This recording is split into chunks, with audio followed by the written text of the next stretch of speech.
आपके सामने एक कहानी पेश करने जा रही हूँ। इसका अनुवाद है बेवकूफ कौवा।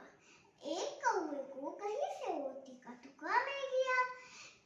कौवा रोटी का टुकड़ा एक दरख्त पर ले गया और उसने उसे खाना शुरू कर दिया। एक योमी ने कौवे को रोटी का टुकड़ा लाते हुए देख लिया था। योमी बहुत चालाक थी। उसने कौवे से रोटी का टुकड़ा लेने की तरकीब सोची। वह दरख्त के नीचे आई और बड़े प्यार से बोली, कौवे भाई, तुम जंगल के सबसे खूबसूरत परिंदे हो।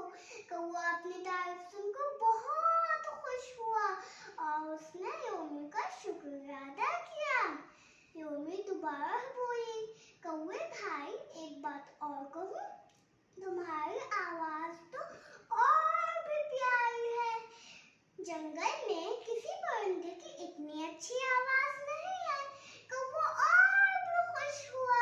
योमी बोली, कौवे भाई, अगर तुम अपनी आवाज सुना दो तो मैं तुम्हारी और तारीफ करूंगी।